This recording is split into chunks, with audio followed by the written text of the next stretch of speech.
Damn it. ఏంటిటా కుండబద్దలు కొడతా అట్ట. నమస్కారం, కుండబద్దల ప్రేక్షకులకి స్వాగతం. రామేశ్వరం పైన శనీశ్వరం వదలలేదన్నట్టు అంబటి రాంబాబుకి దరిద్రం ఇంకా వదిలినట్లేదు. ఎన్ని బెయిళ్ళు వచ్చినా సరే నా తుది ప్రయాణం మాత్రం రాజమండ్రి సెంట్రల్ జైలుకి అన్నట్టుగా కూర్చుంది ఇప్పుడు ఆయన పరిస్థితి. అన్నీ చేజేతుల ఆయన చేసుకున్న పనులు మాత్రమే. వాటన్నిటి మీద ఈ రోజున మళ్ళీ అంబటి రాంబాబు అరెస్ట్ కాబోతున్నాడు అనే వార్త అయితే ప్రబలంగా వినిపిస్తోంది. ఆయన మీద ప్రభుత్వం ఇప్పుడు మరో కొత్త కేసును పెట్టింది. దాంతోపాటుగా ఇంకా కొన్ని పీటీ వారెంట్లు కూడా రెడీ చేస్తున్నట్టుగా కూడా సమాచారం అందుతోంది. ఇదిగో రేపో ఎల్లుండో అంబటి రాంబాబు మళ్ళీ అరెస్ట్ అవుతాడు అనే ఊహాగానాలు అయితే మెండుకు వినిపిస్తున్నాయి. ఇప్పటికీ ఆయన మీద పెట్టిన కొత్త కేసు ఏమిటి, అసలు ఆ పని ఎందుకు జరిగింది, అంబటి రాంబాబు బయటకు వచ్చిన తర్వాత వేసిన వేరంగాలు, వీటన్నిటికీ ప్రతిచర్యగానే ఇప్పుడు ప్రభుత్వం ఈ పని చేస్తుందా అనేది ఈ వీడియోలో నేను మీకు పూర్తిగా వివరిస్తాను. వీడియో నచ్చితే ఖచ్చితంగా లైక్ చేయండి, ఇంకా 10 మందికి షేర్ చేయండి. అలాగనే మన కుండబద్దలు ఛానల్ని మాత్రం సబ్స్క్రైబ్ చేసుకోవటం మాత్రం మర్చిపోకండి.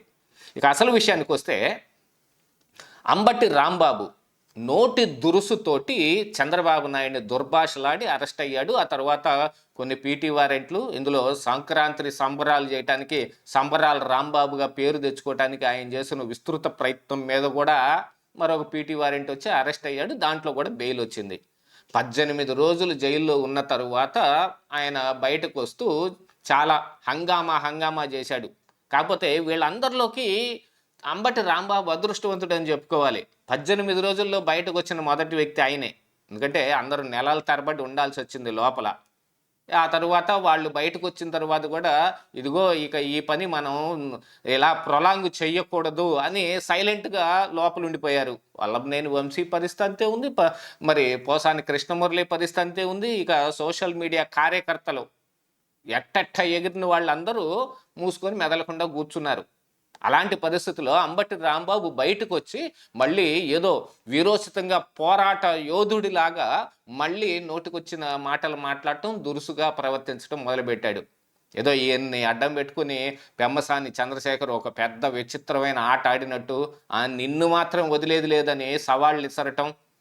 మరి జగన్మోహన్ రెడ్డిని పర్సనల్గా వెళ్ళి కలిస్తే ఒక పక్కన వైసీపీ కూడా ఈయన కాపు కులంలో పుట్టిన మహానాయకుడు అయినట్టు, ఈయన కాపు కులానికి అసలు బ్రాండ్ అంబాసిడర్ ఈయనేలాగా వాళ్ళు అభివర్ణిస్తూ ఉన్నారు.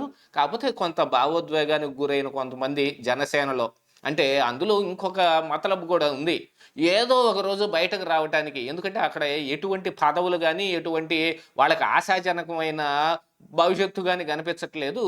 మరి కనీసం ఈ కులాన్ని అడ్డం పెట్టుకునైనా సరే జగన్మోహన్ రెడ్డికి దగ్గరగా వెళ్ళటానికి వేరొక ప్రయత్నం చేసుకుంటూ వాళ్ళు కూడా బయటకు వచ్చిన వాళ్ళు కొంతమంది ఉన్నారు. వాళ్ళందరినీ కూడా రాంబాబు బాగా గుర్తు చేసుకొని అందరికీ ధన్యవాదాలు కూడా తెలిపాడు. ఇక కాపు కులం నుంచి ఈయన మహానాయకుడు అయిపోతాడు అని చాలామంది వీడియోలు కూడా చేశారు. అసలు సీఎం క్యాండిడేట్ అని కూడా అన్నారు. అంటే జగన్మోహన్ రెడ్డి వైసీపీని గెలిపించి ఆయన పక్కన కూర్చొని అంబటి రాంబాబుని సీఎం చేస్తాడా? అసలు ఎక్కడైనా జరిగే పనేనా? వాళ్ళు మాత్రం ఆ వీడియోలు పెట్టడం, అది కూడా చాలా విచిత్రం. ఎంత హైప్ వస్తే మరి ఇప్పుడు కూటమి నాయకులు మాత్రం చూస్తా మెదలకుండా ఊరుకుంటారా? మళ్ళీ మరొక కేసు పెట్టించారు. ఈసారి మళ్ళీ ఖచ్చితంగా అరెస్ట్ చేస్తారనేది అయితే కనపడతా ఉంది. ఆ రోజున అంబటి రాంబాబు జైలు నుంచి బయటకు వచ్చిన తర్వాత అదే రోజు గుంటూరు వచ్చేయచ్చు. రాజమండ్రి నుంచి గుంటూరు రావటం ఎంతసేపు అని.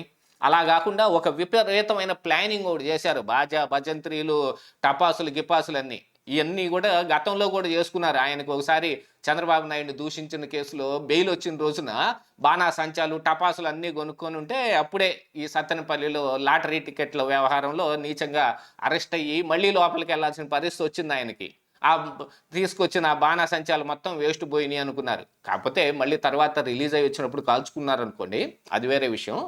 కాకపోతే ఇక్కడ గుంటూరులో మిర్చి సెంటర్ దాకా నేను జనాలందరితోటి పెద్ద పొసెషన్లోగా నేను ఇంటికి వెళ్తాను, నేనేం అనాథలాగా పుట్టాను అనుకున్నావా, అనాథలాగా పెరిగాను అనుకుంటున్నావా, నా కోసం ఎంతమంది జనాలు వస్తారో నేను చూపిస్తాను అని ఆయన ఎంతమంది చెబుతున్నా వినకుండా, సెక్షన్ 30 అమల్లో ఉందని చెబుతున్నా కూడా వినకుండా, మీరు గనక ర్యాలీకి పోయి నేను ఇలా కారులో వెళ్ళటానికి పర్మిషన్ ఇవ్వకపోతే గనుక నడుచుకుంటూ పాదయాత్ర చేసుకుంటూ వెళ్తా ఏమనుకుంటున్నారో అని మళ్ళీ బెదిరించాడు. వీటన్నిటిని పురస్కరించుకొని ఇప్పుడు మరొక కేసు పెట్టారు.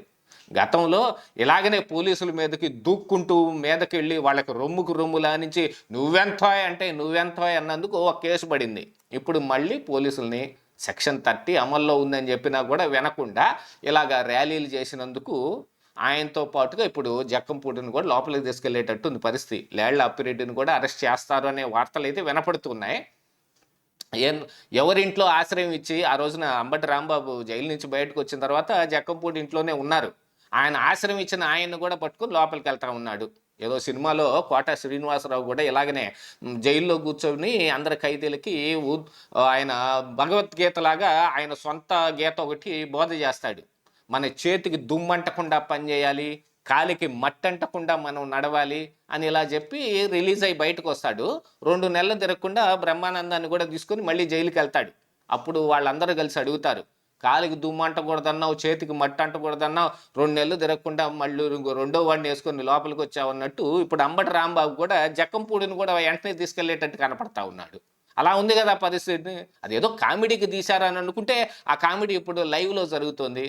అసలు ఎందుకేనేమో అంబటి రాంబాబు రాజకీయ కామెడీ పీస్ అని మొన్ననే ఎవరో కొంతమంది నాయకులు టీడీపీ నుంచి కూడా కొంతమంది అలా మాట్లాడారు. అలా మాట్లాడినప్పుడు ఎందుకు వీళ్ళు ఎగ్జాగరేటెడ్గా మాట్లాడతారని అనుకున్నాం. కానీ ఇప్పుడు నిజం చేసి పెట్టాడు. ఆ కామెడీ సీన్ని ఎత్తి ఇక్కడ చూపిస్తా ఉన్నాడు అంబటి రాంబాబు.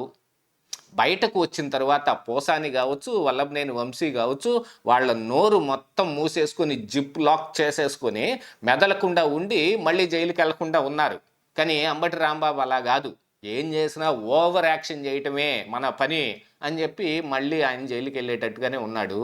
కేవలం 18 రోజులు ఉన్నంత మాత్రాన నన్నేమన్నా ఇదైపోతాను, నేనేమన్నా తగ్గిపోతాను ఇది అనుకుంటున్నారేమో, నేను మళ్ళీ జైలుకి వెళ్తే కానీ నాకు బుద్ధి రాదు అని చెప్పుకున్నట్టుగా ఇప్పుడు అంబటి రాంబాబు పరిస్థితి. అందుకని కూటమి నాయకులు కూడా ఖచ్చితంగా అంబటి రాంబాబుని లోపల వేయించడానికే ట్రై చేస్తూ ఉన్నారు. ఈ కేసుతో పాటుగా ఇంకా పీటీ వారెంట్లు కూడా మరికొన్ని కేసులు కూడా ఉండేటట్టుగా. ఎందుకంటే రాజకీయ నాయకులు ఎక్కడ ఏ ర్యాలీలు చేసినా వేటి చేసినా ఇలాంటి వాటిల్లో ఏదో ఒక కేసు పడతానే ఉంటుంది. వాళ్ళు పోలీసులు కూడా చూసి చూడనట్టు, ప్రభుత్వాలు కూడా ఏదో మనకి రాజకీయంగా మనం 2 ప్రత్యర్థి పార్టీల్లో ఉన్నాం కాబట్టి ఒకళ్ళని ఒకళ్ళు వ్యతిరేకించుకుంటాం అనుకునేదాకా ఉంది. కానీ ఈ రోజున పరిస్థితి మారిపోయింది. వ్యతిరేకించుకోవటం అనేది కాస్త దూషించుకోవటం, దుర్భాషలాడుకోవటం, బూతులు తిట్టడం అనేలాగా ఉంటే మరి అరెస్ట్ చేయక ఏం చేస్తారు? గతంలో జగన్మోహన్ రెడ్డి కూడా అదే కదా చేసింది. ఉత్తి పుణ్యానికి కొండబద్దల సుబ్బారావును కూడా అరెస్ట్ చేయబోయాడు. అలాంటిది ఇప్పుడు వీళ్ళు చెయ్యని అవినీతి లేదు, చెయ్యని దాష్టీకాలు లేవు, పోలీసులను కూడా దుర్భాషలాడారు. అసలు చంద్రబాబు నాయుడు సీఎం పోస్టులో ఉన్నాడని కూడా చూడకుండా లకారాలు వాడినందుకు ఇప్పుడు ఇలాంటి పరిస్థితి ఏర్పడింది. యాతావాత చూస్తే 2 రోజుల్లో అంబటి రాంబాబు మళ్ళీ అరెస్ట్ కన్ఫామ్ అనేదే కనపడతా ఉంది. ఇదే ఈరోజు కుండబద్దలు.